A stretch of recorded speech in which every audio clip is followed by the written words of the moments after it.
Mrs. Trevis Jansen. That's my son Jerry. She runs Thrive Nutrition. He runs Thrive Fitness. And they have, what else do? You do Thrive, you do meals. Thrive. Meal prep, yeah. Healthy meals for people. Trevis is a 25, I don't want to say 30 years because that it is 30. It's more than 30. I know, it's more than 30. I knew it was 30, but I thought, I'm going to say 25 years. She's been an RN in the Vice Hospital System. And she's been a certificated nutrition trainer, coach, excuse me. These kids with their nuanced words. Coach. That's what it is. I was a coach once. I was in Lamaze. I was Debbie's coach in the South. That's the only thing I didn't help much, did I? So anyway, I'm going to turn it over to her, and let's enjoy it. That'll be great. Okay? Thank you. Thank you, little Jerry. I have 3 Jerrys in my life, and I have to nickname each of them something so I keep them straight. I'm married to a Jerry. That's little Jerry, and then we have Jim Jerry. So, yeah, I had to do something. There were too many there. So, like he said, I have been a registered nurse for over 30 years, worked several different areas in nursing, and about 9 years ago, I was 44 years old, and I was 220 pounds, and I knew, working in the healthcare field, that I had to make some changes, and I had to get started on the right path to get healthy, or else I was going to be in a hospital bed being taken care of. So at that point, I decided that I started lifting weights, which I had never done in my whole life, and I cleaned up my diet. So I became very passionate about this because I saw the benefit. I saw how much better I felt. The weight just kind of fell off, and I really loved doing it. So at that point, I decided, people said, you need to do something with this because you really like it. So I became certified as a nutrition coach and met Jerry. Well, I met him before that, but anyway, so this is something that I really love to do. So I came out today to talk to everybody. I think the first thing that you're doing, you've made the commitment, you come and you work out, so you exercise. Another thing that you have to do when you're making a change is to learn how to build good habits, because good habits are what's going to carry you forward and make it sustainable and become a lifestyle change. So I wanted to talk to you about habit building and give you some very general habits that you can start working with to, get healthy and change your lifestyle and all that. So talking about habits, whenever you are looking to make a change and working on, I'm a very positive person, so I focus more on the positive than the negative. So I'm not going to talk about breaking bad habits. We're going to talk about building new habits that are good habits, because when you talk about breaking something, it seems, it's kind of negative and it's a job then, and that's not something that you're probably going to stick with for a long period of time. So you need to start working on just pick one habit. Statistics show that if you just work on one habit, your chances of success is greater than 85% of making that habit stick with you. If you choose 2 habits to work on, those numbers drop to less than 35% to make that you will continue those 2 habits to success. If you pick 3, you're less than 10% at that point. So I always tell everybody, my clients when they come to me, we're going to pick one habit to start working on, and we're going to work on that for a couple of weeks. You want to be consistent. You want it to be something that you feel that you can do every day for 2 weeks out of your life. So the first thing that comes to mind that most people need to do is they need to drink more water. So I would say that instead of saying, I'm going to stop drinking so much soda, just say, I'm going to drink more water. And by working on that habit, that kind of pushes out that bad habit. You don't have to worry about breaking that habit. Just work on building the new habit. So how many of you drink fruit juice every day? Yeah. Pop drinkers? Yeah. So the coffee, that's another one. I thought I'd get more people with coffee. Yeah, so like I think about my mother. My mother drank pots of coffee in a day, from the time she got up till the time she went to bed. So if you're doing a lot of that kind of drinking, you don't have a lot of room to put more water in your life. But that's what we need to do. Water is really important when it comes to building your metabolism. It lubricates your joints. It helps with the nutrient going in and out of your cells so that you digest your food better. And you're 60% water, our bodies are. And being older, the young and the older population are very susceptible to dehydration. More so than the young adults in the world. So you guys really need to focus on your water intake anyway, so that you don't become dehydrated. So when it's hotter outside, naturally you'll find that you'll drink more water, but it's during the winter months that you're not focused on that. So my suggestion for anybody, if that's something that you're not doing right now, just start there with that simple habit. Work on it every day for 2 weeks. Don't beat yourself up if one day you don't drink any extra water. Just, that's already gone. Just the next day, pick it back up and keep working on it.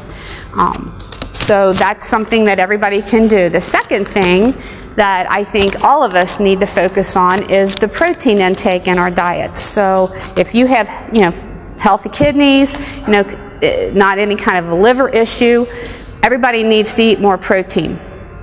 So instead of instead of focusing on eating less carbohydrates in your diet and saying, I want to break that habit, then work on building the habit of building your meal around protein. And lean protein sources are, grass-fed beef, wild-caught seafood, pastured chicken, are all really good sources of lean protein. So you may focus on eating that at every meal. A lot of times people get up for breakfast and they eat a cup of yogurt and drink a cup of coffee and they're out the door. So what do we eat for breakfast in here? Cereal. Cereal. Very common. Very common. Yeah, that's a whole nother topic. We won't delve into that today. But yeah, so there's next to no protein in cereal, to be honest with you. So you're already starting your day out, and protein is really important to us. It's the building blocks of life. It's what we take in that goes back in and builds our muscles and our ligaments and all of that. The other good thing about protein is that protein causes you, in the digestion of it, that you will spend more metabolically. So they say that you will lose 30% of the calories in a piece of chicken to just the breaking down in the body. So in that regard, it's thermogenic, so it boosts your metabolism. So as we age, the metabolism is just slowing down just from the aging process. So we need to do things to help support our metabolism, and that is a very simple thing that you can do, is just every meal make sure that you are taking in some protein. Okay? Not every day, but I eat hard-boiled egg whites Mm-hmm. in the morning. How many of those do you need for it to be a good benefit? To be a good source of protein, you would need roughly 2 large eggs. So that's about 20 grams of protein, they say, in a large egg white. You eat real eggs, not egg whites out of a container? Okay. Real eggs. Okay. Omega-3 or farm-raised eggs?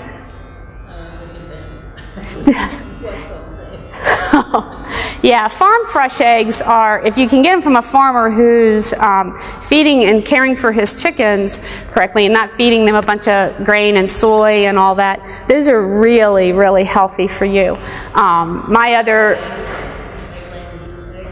Egland Best, yeah. Yeah, they're omega-3 enriched, so those are good. We need to take in more omega-3s into our diet because they're anti-inflammatory, whereas, you know, the standard American diet is full of omega-6s, which are necessary fatty acids, but too many of those, and it creates an inflammatory environment. And that's what we are trying to do, is decrease the inflammation that we carry around every day, because they're finding that that's linked to a lot of chronic diseases like diabetes, cancer, those kinds of things.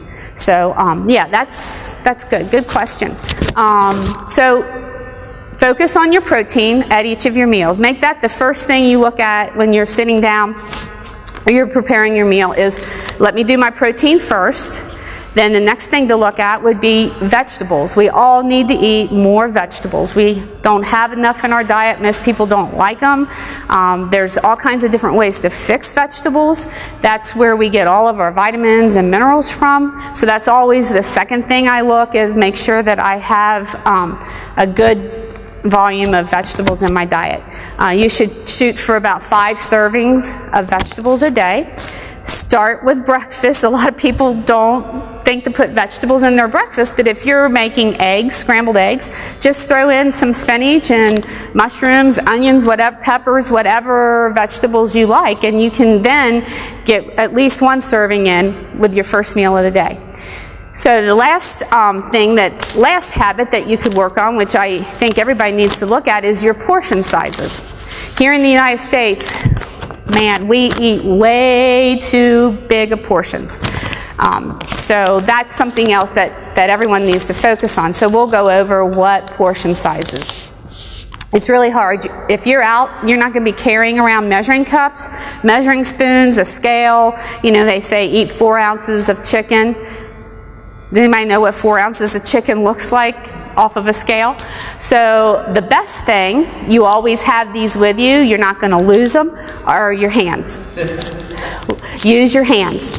The men get more than women. I'm sorry, girls, but it's just the way it is. They're bigger and they need more food. So a protein portion size would be your palm. It's made strictly for your size body, so it's the palm, not counting your fingers, width and thickness. Men get 2, women get 1.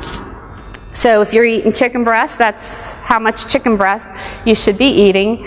Carbohydrates would be what you could hold in a cupped hand, not like this, but cup your hand. So it's roughly, you know, about half a cup for women. It's about a cup for men. Vegetables, I like to tell, they say it's a fist, but I like to say it's a hand, because I think most people, you know, you give me a fist of broccoli, I'm going to laugh at you, because I want more than that. So just make it a hand size amount, so that covers like a salad or those kinds of things.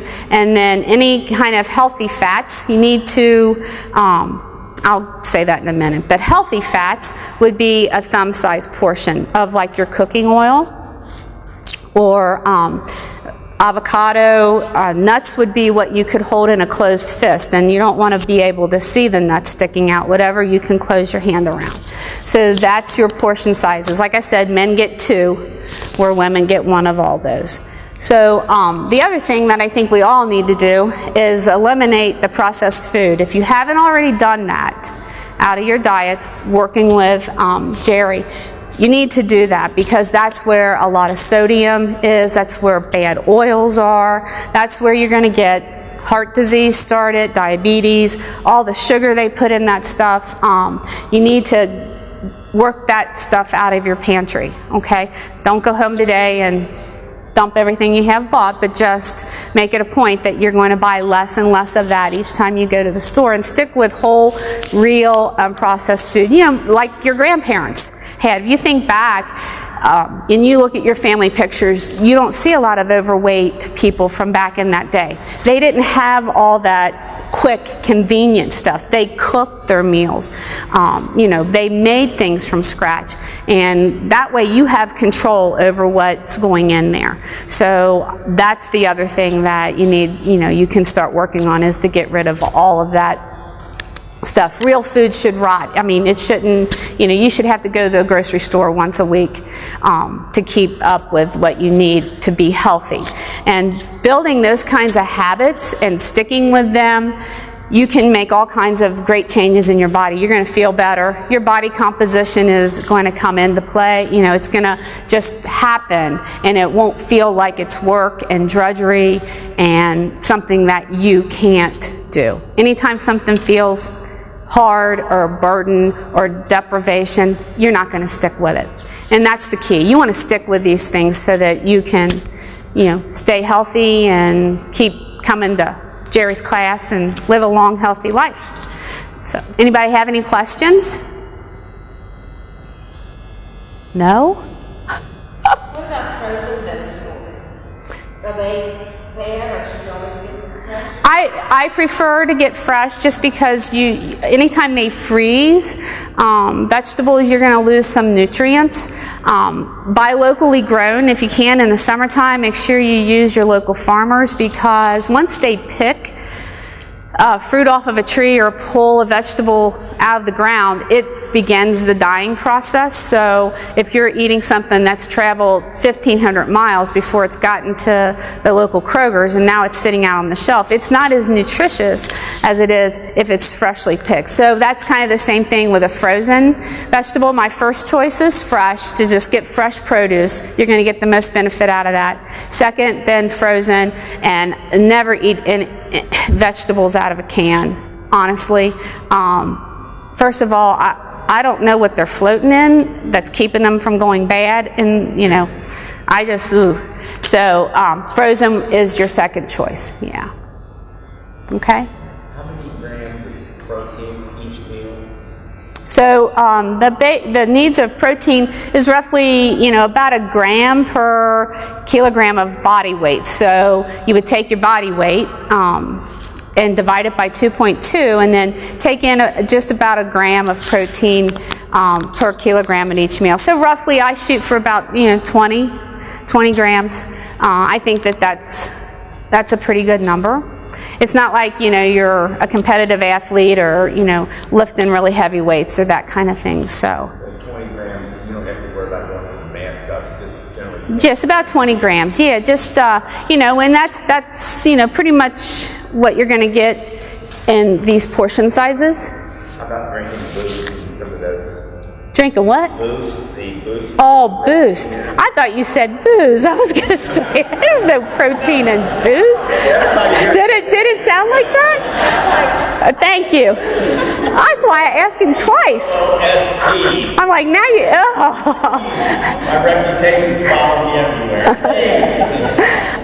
well, if you can find Boost, read the label, because 9 times out of 10, that's got sugar in it. Let's face it, protein drinks are not the most palatable things to have.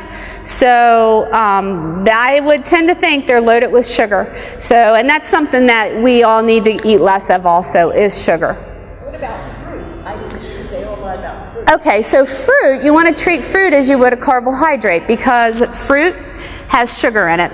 So the good thing about fruit is that it's usually bound with fiber, and that's why I talk about fruit juice. Fruit juice is full of sugar. So if you're going to drink orange juice, eat the fruit. You're going to get the fiber that's attached to the fruit, which helps slow down how fast that sugar gets into your bloodstream and drives your blood sugar up, which then causes your pancreas to have to excrete all that insulin. And that's the thing about diabetes, is the pancreas has quit functioning optimally, and the best thing to do when you're wanting to feel better and keep your body composition in line is to keep that blood sugar stable. So eat your fruit, but eat it with its skin and that has fiber attached. Don't rely on fruit juice, because bananas have a lot of sugar. I don't eat a lot of bananas. I don't eat a lot of grapes because they are loaded with sugar. I stick with berries. Berries are lower in sugar, like strawberries, blackberries, blueberries. All those are really good, and they're lower on the glycemic index and have less sugar. Apples, don't eat big old Honeycrisp apples. They make like this big around. I can't even eat a whole one of those. But stick with the smaller apples, about the size of a hardball. I think they call them lunchbox apples.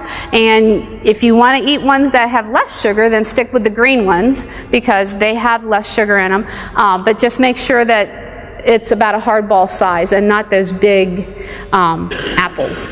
So you can have fruit. I tend to, if you're looking to lose some weight, we wake up as fat burning machines because of the hormones in our bodies. So I suggest to anybody, push your carbohydrates out later in the day.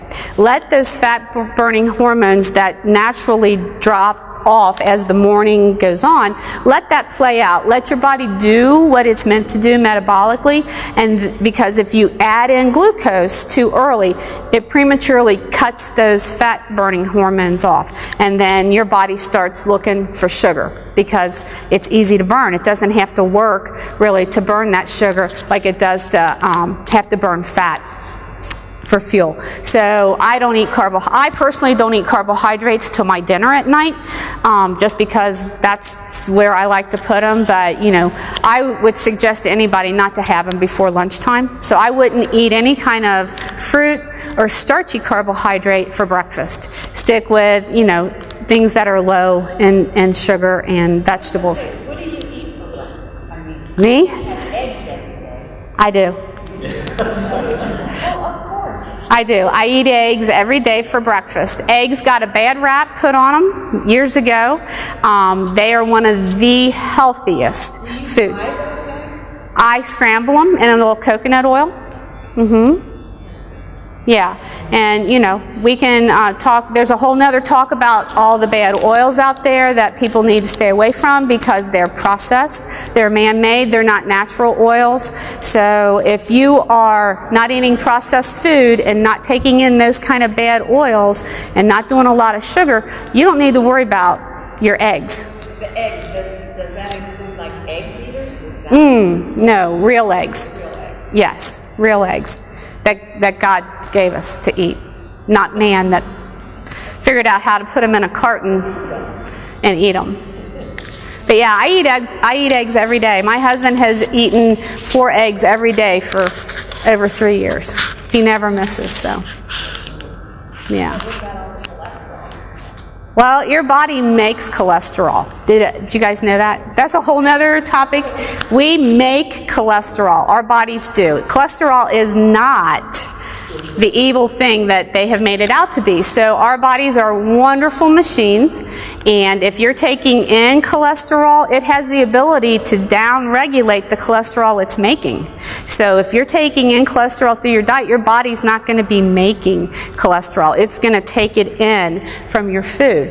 So if you are taking, if your HDL, your protective cholesterol is high from working out, taking fish oil, those kinds of things, you know, there are some people that genetically have predispositions to high cholesterol, but 9 times out of 10, I think a lot of the cholesterol issues are diet-based. By taking in bad food. Bad food will give you bad cholesterol. So if you clean up your diet, you really don't have to worry about that. Okay? That's something that, you know, the medical field hasn't quite caught up with, but you're seeing more and more that they are. So, you know, we've really done a lot of this to ourselves over the years. And this is the result of what's happened from the bad food that we eat. So if you treat your body well, if you give it what it needs, what it recognizes, and is able to use and turn back into itself, then everything else kind of plays out. And it becomes a good thing, and your body rewards you for that kind of stuff. You said coconut oil, without ham and that kind of stuff. Is that not good?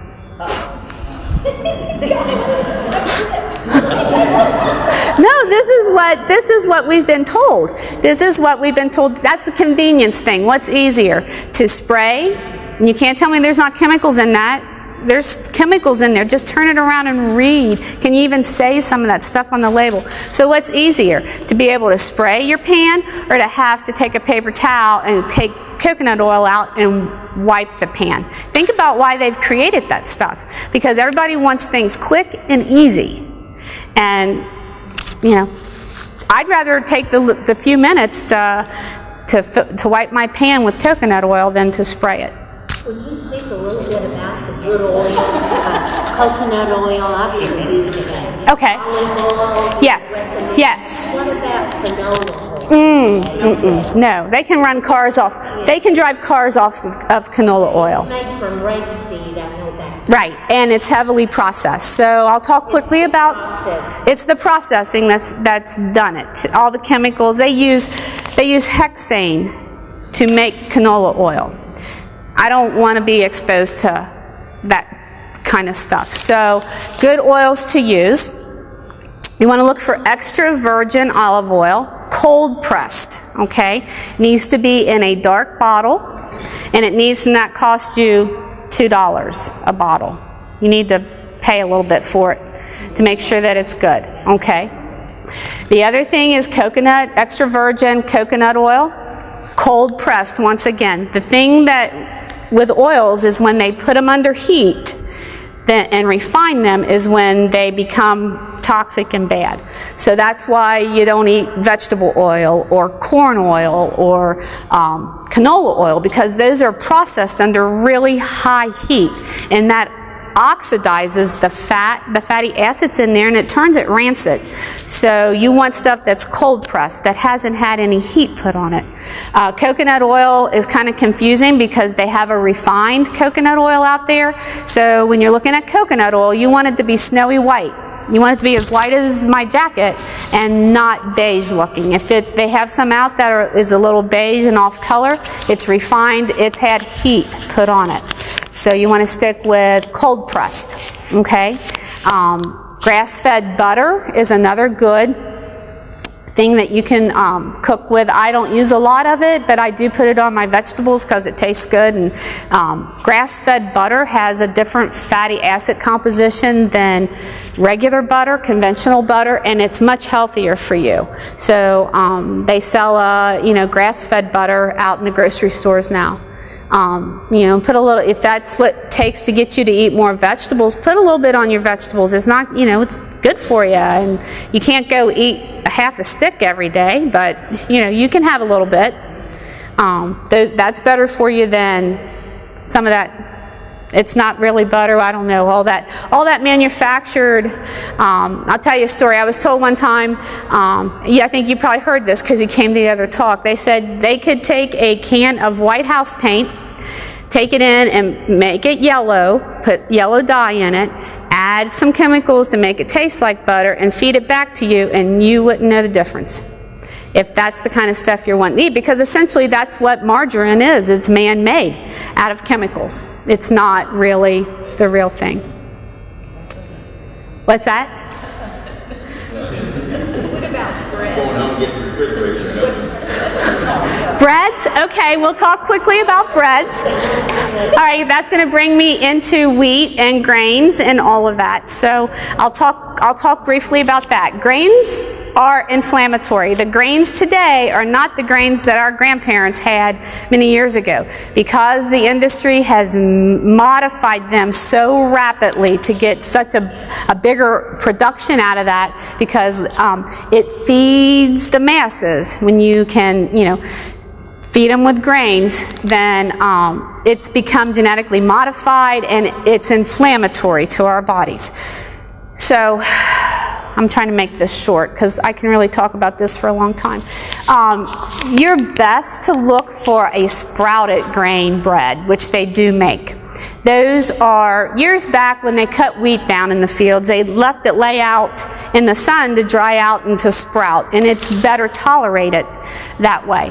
The way they do it now, they just whack it down and take it in and start processing it, and they don't let nature take its course with the wheat. So look for a sprouted grain bread. You're going to find it in the frozen section. It's not going to be out where the conventional breads are. It's in back in the organic, wherever they have the organic food. Ezekiel is a brand name, and if you go to Fresh Time, they do have some that sit out where the regular bread is, but see if it's sprouted. The thing with breads have a lot of sugar.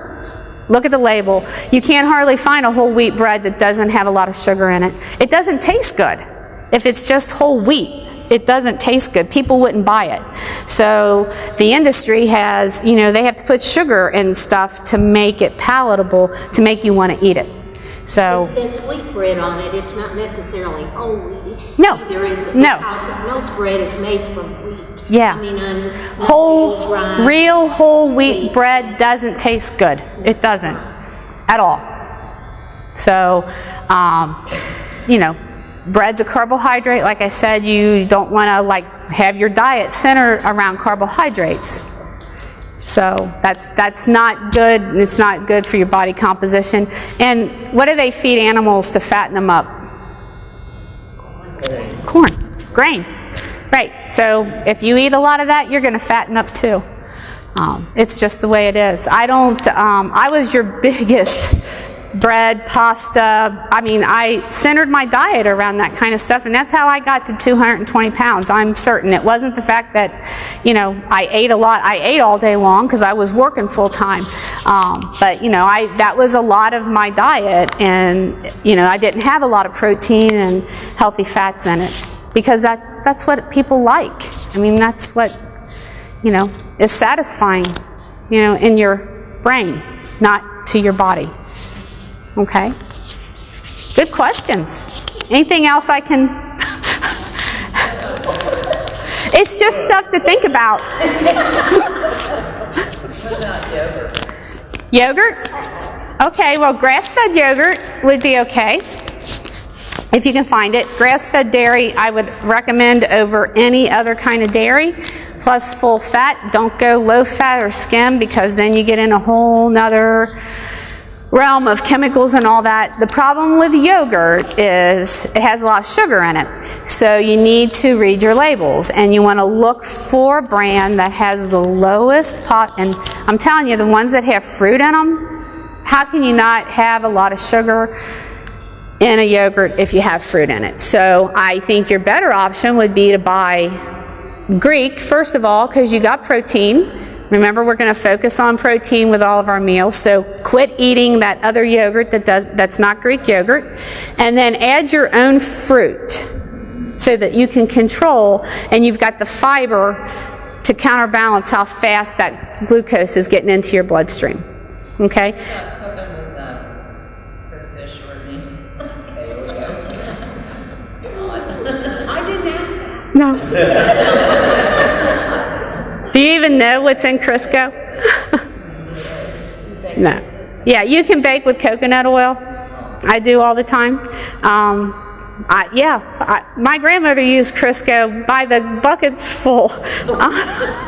Yeah. Lard would be better than Crisco. At least it's more natural than Crisco is. Crisco's fake. It's man-made in a laboratory.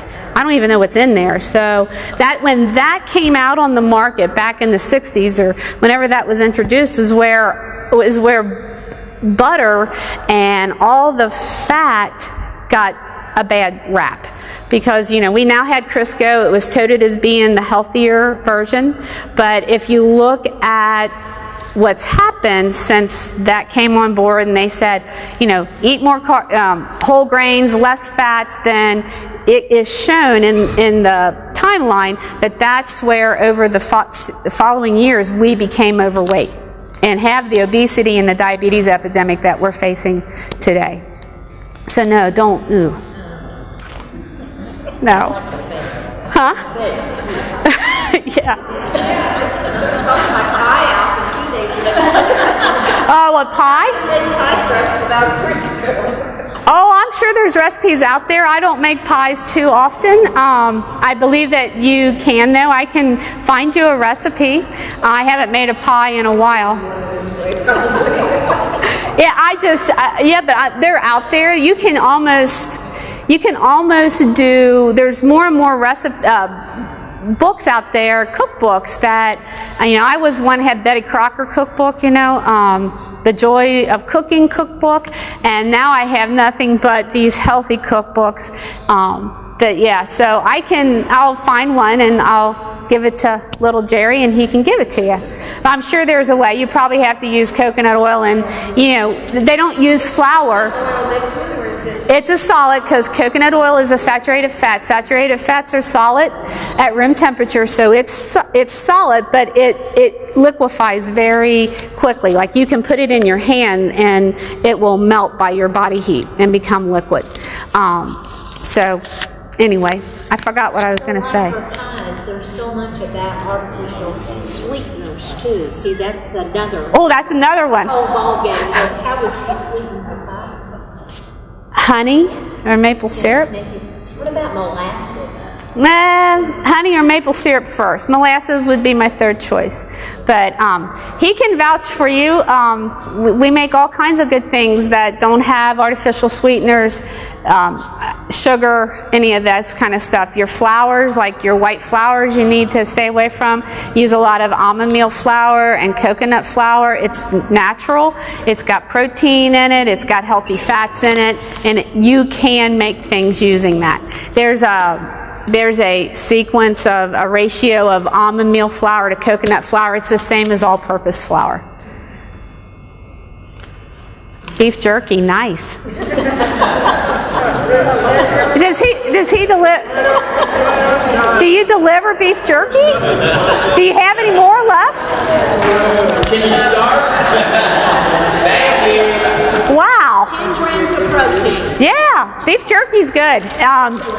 Just you have to. Have a lot of salt. Well, you don't have to. What you need to. Yeah, look at your carbohydrates. So it's interesting on beef jerky. 0 fat. Yep. And how much carbs you got in there? 0. No, flip it over. It's got some in there. Everything's 0. 5. This one's better. No. Do you know why? Look at this. I'll tell you why. Well, right. So when they start flavoring beef jerky, the carbohydrate count goes up. So if you get just most of the time originals, it'll be 5 or less. This is 7 because it's honey chipotle. Yeah. So when they start flavoring things is where you really got to look at your labels. And looking at your labels, buy things that are 5 or less in the ingredient listing. But try not to buy a lot of stuff that has labels on it. Any other? Again, try not to buy stuff that has a label on it. Because it's got a lot. Well, it's usually not whole food. You go back and when you shop in the grocery store, I can honestly tell you, I walk over to the dairy, get my dairy stuff real quick, pick up my eggs, get my meat, and then I spend the biggest part of my grocery shopping in the produce section, buying fresh produce, herbs to season them with, and that kind of thing. You should not very often have to go into the middle of the grocery store. That's where all the bad stuff is. Stay out of there, Mike. Okay? All right. Any other questions? No? Okay, well.